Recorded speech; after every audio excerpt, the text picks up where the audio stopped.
दोस्तों, अगर आपके पास सब कुछ है लेकिन अगर आपका मन अशांत है तो सब कुछ होने के बावजूद भी आपके पास कुछ भी नहीं है। दोस्तों, जब भी कोई व्यक्ति गौतम बुद्ध के संघ में सम्मिलित होना चाहता था तो संघ में सम्मिलित होने के बाद उस भिक्षु को उसके मन पर नियंत्रण पाने और मन के शांत होने का अभ्यास कराया जाता था ताकि वह भिक्षुक अपने अंदर की यात्रा कर सके और खुद इस संसार के कई गहरे रहस्य को जान सके। खुद को समझने के लिए सबसे जरूरी है अपने मन को और मस्तिष्क को शांत रखना। मन को शांत रखना सरल काम नहीं है लेकिन नामुमकिन भी नहीं है। जब हमारा मन अशांत होता है तब हम बड़े निर्णय नहीं ले पाते हैं और छोटी छोटी बातों के फैसले लेने में भी हम गलतियां करते हैं। हमारा मन उस काम को करने को भी राजी हो जाता है जो हम नहीं करना चाहते, और जो हम करना चाहते हैं वह हम कर ही नहीं पाते। ऐसा इसलिए होता है क्योंकि हमारा मन परेशान होता है और हम नहीं जान पाते कि वह क्या चाहता है।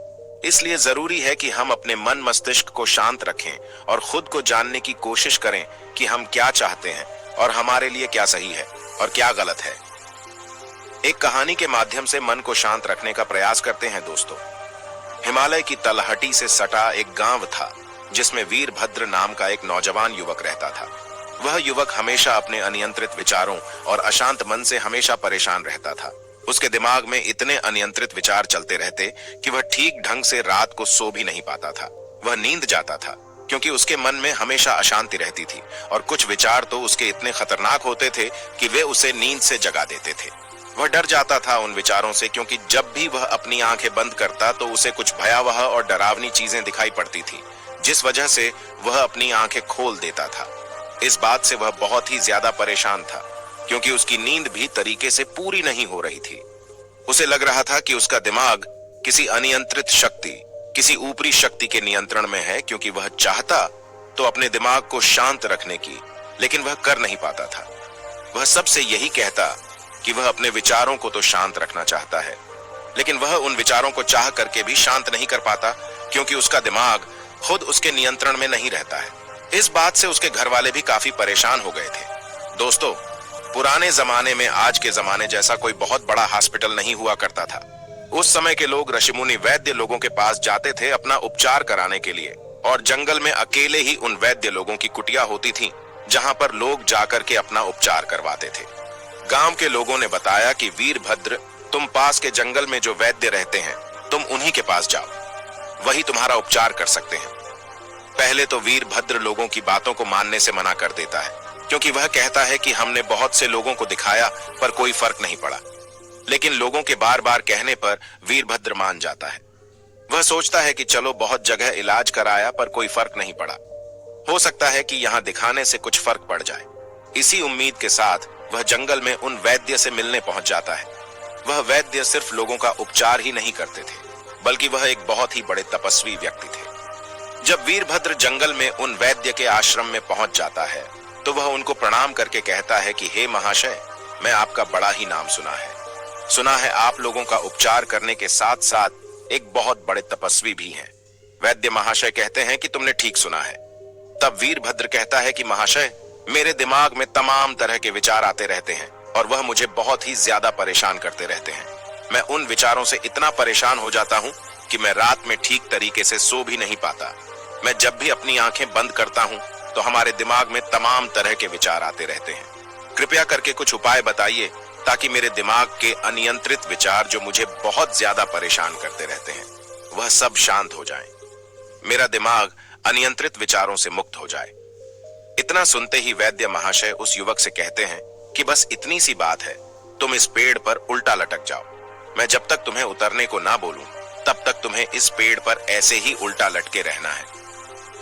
वीरभद्र कहता है कि महाशय, यह कौन सा तरीका है? इससे तो मुझे बहुत दिक्कत हो जाएगी। आपके पास अगर कोई जड़ी बूटी है तो दीजिए, नहीं तो मैं यहां से जा रहा हूं।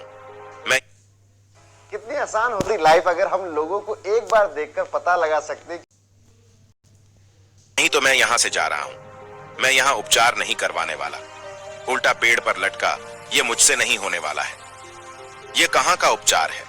फिर वह वैद्य महाशय उस युवक से कहते हैं कि अगर तुम यह काम नहीं कर सकते तो तुम मेरी कुटिया से जा सकते हो। मैं तुम्हारा इलाज नहीं कर सकता क्योंकि अगर तुम्हें अपने मन को शांत करना है तो मैं जैसा कहता हूं तुम्हें वैसा ही करना होगा। वीरभद्र वहां से जाने को तैयार हो जाता है। फिर वह रुक आता है और वह सोचता है कि वैद्य में कुछ न कुछ तो खास बात है। हो सकता है कि इसका उपचार करने का तरीका ही अलग हो, और सोचने लग जाता है कि चलो देख ही लेते हैं। अब उसे सही होना था तो वह हर एक उपाय करने को तैयार था। वह वापस वैद्य के पास जाता है और कहता है कि ठीक है महाशय, आप जो कह रहे हैं मैं उसको करने के लिए तैयार हूं। वैद्य ने कहा कि तो ठीक है, जो तुम्हें पेड़ दिखाई पड़ रहा है तुम उस पेड़ पर जाकर के उल्टा लटक जाओ, और जब तक मैं न कहूं तब तक तुम उस पेड़ पर से मत उतरना। जैसे ही वीरभद्र उस पेड़ पर लटकने के लिए तैयार हो जाता है, तभी वह वैद्य उसे रोक करके कहते हैं कि रुको वीरभद्र। वीरभद्र रुक जाता है। वीरभद्र कहता है कि महाशय, आपने तो इस पेड़ पर उल्टा लटकने को कहा है, फिर आप मुझे रोक क्यों रहे हैं? फिर वैद्य महाशय ने कहा कि हम तुम्हारे धैर्य की परीक्षा ले रहे थे। मैं यही तुम्हारे अंदर देख रहा था कि मैं जो तुमसे कहूंगा वह तुम काम करोगे कि नहीं। तुमने मेरी बात मान ली, इसका मतलब यह है कि तुम्हें ठीक होना है। तो आओ, अब हम तुम्हें मन के शांत होने के तरीके के बारे में बताऊंगा, लेकिन 1 महीना तक तुम्हें कहीं नहीं जाना है, सिर्फ मेरे साथ ही रहना है। वीरभद्र कहता है कि ठीक है महाशय, मैं आपके साथ इस कुटिया में रहने को तैयार हूं। वैद्य ने कहा कि कल सुबह नहा धो करके सूरज निकलने से पहले ही तुम मेरी कुटिया के सामने उपस्थित हो जाना। वीरभद्र अगले दिन वैसा ही करता है।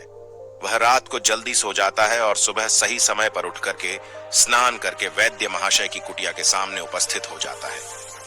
वैद्य महाशय ने कहा कि वीरभद्र अनियंत्रित मन हमें जीवन में नकारात्मकता की ओर ले जाता है। नियंत्रित मन हमें इस नकारात्मकता से बचाता है। मन को नियंत्रित करना कोई एक दिन का काम नहीं है। इसके लिए नियमित और व्यवस्थित साधना की आवश्यकता होती है। जब यह नियंत्रित हो जाता है तो अंदर से ऐसा महसूस होता है जैसे परमात्मा की प्राप्ति हो गई है।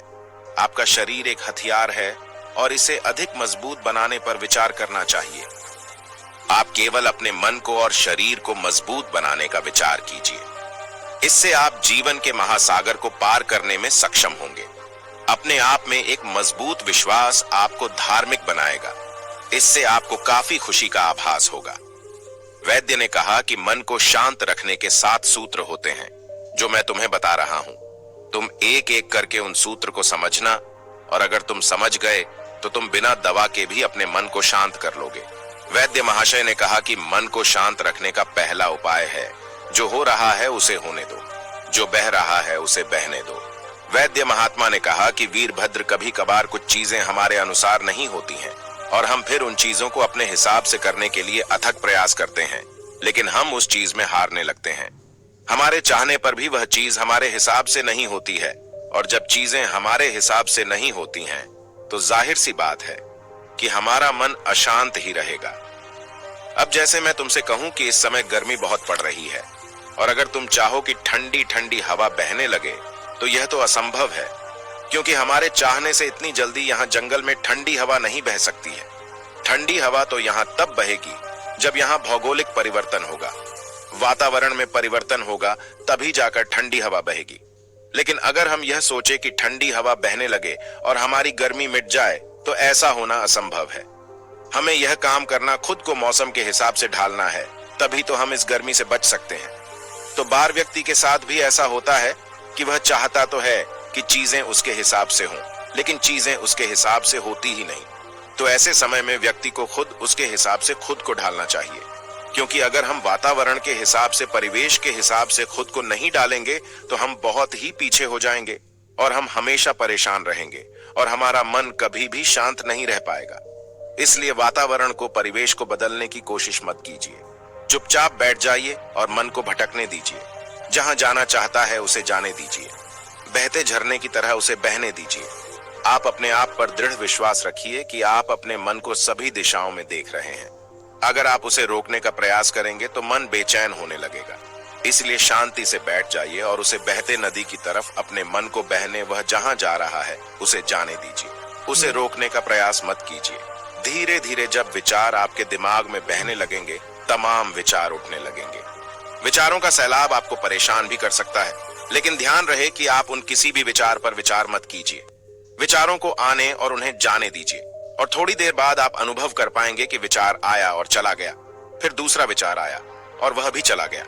ऐसे करते करते कई सारे विचार आएंगे और वह बिना आपको परेशान किए हुए चले जाएंगे। और एक समय के बाद आप यह अनुभव कर पाएंगे कि विचार आया और चला गया, फिर दूसरा विचार आया और वह भी चला गया। ऐसे करते करते कई सारे विचार आएंगे और वह बिना आपको परेशान किए हुए चले जाएंगे। और एक समय के बाद आप अनुभव कर पाएंगे कि अब आपके दिमाग में उतने विचार नहीं आ रहे हैं जितने कि पहले आते थे। अब आपका मन धीरे धीरे शांत होने लगा है। इस समय आप सभी सांसारिक मोह माया या रिश्ते को त्याग कुछ बाद आप देखेंगे कि आपका मन शांत झील की तरह शांत हो रहा है। यह प्रक्रिया मन के भटकने की गति को धीमा कर देती है। प्रत्येक दिन इसकी साधना कीजिए और अपने आप को पहचानिए। समय के साथ आपका मन आपके नियंत्रण में होगा। ध्यान का अर्थ है कि आपने अपने मन पर काबू पा लिया है। ध्यान मन में आने वाली सभी विचार तरंगें और दुनिया भर की मोह माया से निजात दिलाता है। इससे आपकी चेतना का विस्तार होता है। हर बार जब आप ध्यान करेंगे तो आप अपने विकास पथ पर अग्रसर होंगे। बाहरी और आंतरिक सभी इंद्रियां मनुष्य के नियंत्रण के अधीन होती हैं। कड़ी साधना के जरिए ही मनुष्य उस मुकाम को हासिल कर पाता है जहां वह प्रकृति के आदेशों, इंद्रियों के खिलाफ अपने मन को एकाग्रचित कर सकता है। वैद्य महाशय ने कहा कि मन को शांत रखने का दूसरा सूत्र है, अपने काम से काम रखो, किसी दूसरे के काम में टांग मत बढ़ाओ। वैद्य महाशय ने कहा कि यह बात जितना सुनने में आसान लगती है उतना ही कठिन भी है। अगर तुम बेवजह दूसरों के कामों में दूसरों के बारे में सोचोगे तो तुम हमेशा परेशान रहोगे। तुम्हारा मन हमेशा ही अशांत रहेगा। इसलिए ज्यादा जरूरी है कि तुम अपने मन को शांत रखने के लिए खुद पर ध्यान दो और खुद के कामों को कैसे अच्छा किया जाए इसके बारे में सोचो। अगर तुम खुद के बारे में सोचोगे तो ही तुम आगे बढ़ पाओगे। लेकिन अगर दूसरों के बारे में, दूसरों की जिंदगी में क्या चल रहा है, इस बारे में अगर तुम जितना ज्यादा विचार करोगे तो तुम हमेशा परेशान रहोगे। तुम्हारा मन हमेशा ही अशांत रहेगा। इसलिए अगर तुम्हें अपने मन को शांत रखना है तो तुम्हें खुद पर ध्यान देना है। खुद को कैसे आगे बढ़ाया जाए इस पर ध्यान लगाना है। दूसरों के कामों में तुम्हें टांग नहीं बढ़ानी है। दूसरों की जिंदगी में क्या चल रहा है तुम्हें इससे मतलब नहीं है। वैद्य महाशय ने कहा कि मन को शांत रखने का तीसरा उपाय है कि पहचान पाने की लालसा छोड़ दो।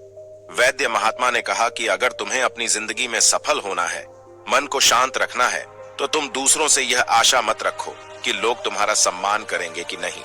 जब तुम दूसरों से पहचान पाने की लालसा रखोगे तो यह उम्मीद तुम्हें बहुत दुख देगी, क्योंकि जब तक तुम खुद के लिए नहीं काम करोगे तब तक तुम्हें पहचान कहां से मिल सकती है। लोगों का क्या? लोगों का तो काम ही है कि आपको नीचा दिखाना। वह कभी नहीं चाहेंगे कि तुम अपनी जिंदगी में आगे बढ़ पाओ। इसलिए वीरभद्र, अगर तुम्हें पहचान पाना है तो दूसरों से इसकी आशा मत रखो।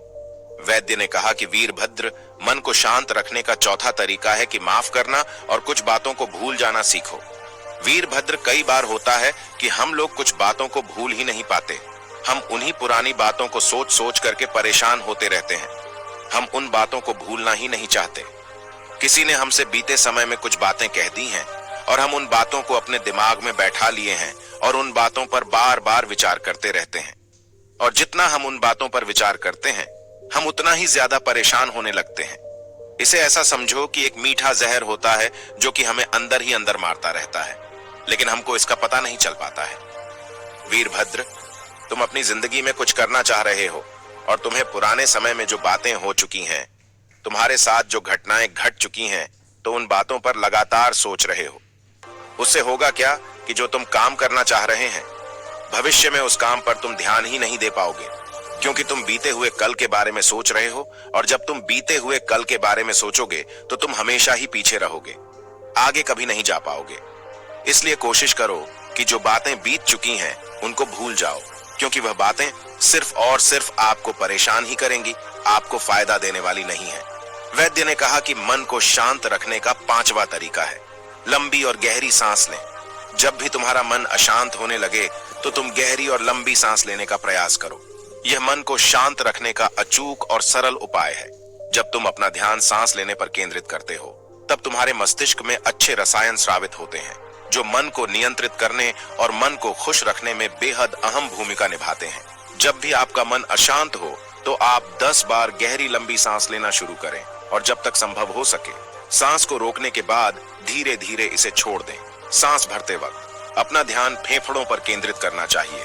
ऐसा करने से मन और मस्तिष्क में भावनात्मक विचार नहीं आते हैं और शांति का अनुभव होता है।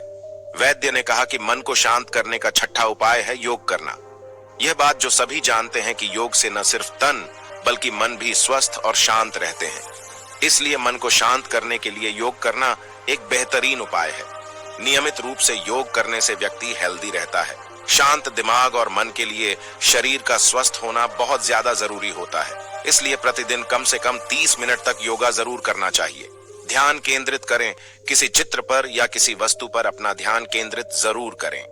यह उपाय मेडिटेशन की तरह काम करता है, लेकिन इस उपाय में किसी शब्द विचार को सोचने और सुनने की जगह केवल शांति या खुशी देने वाले दृश्य और वस्तु पर अपना ध्यान केंद्रित करना है।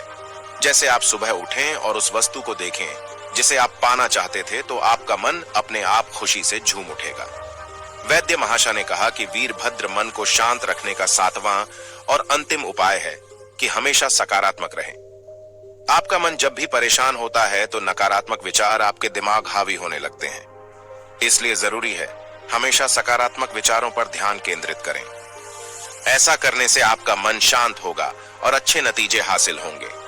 जब आप हमेशा सकारात्मक रहते हैं और जीवन के प्रति सकारात्मक विचार रखते हैं तो आप कामयाबी भी हासिल करते हैं, और ऐसा होने पर आपके मन को खुशी मिलती है और आपका मन भी शांत रहता है। दोस्तों, ये 7 उपाय अगर आप अपनी जिंदगी में अपनाते हैं तो आपका भी मन शांत रहेगा, और जब आपका मन शांत रहेगा तो आप भी जीवन की खुशी का अनुभव कर पाएंगे। आप भी आनंदमय जीवन बड़ी आसानी से व्यतीत कर लेंगे। तो दोस्तों, मुझे उम्मीद है इस वीडियो से सीखने को आपको बहुत कुछ मिला होगा, और ऐसे ही वीडियो पाने के लिए, हमसे जुड़ने के लिए इस चैनल को सब्सक्राइब करना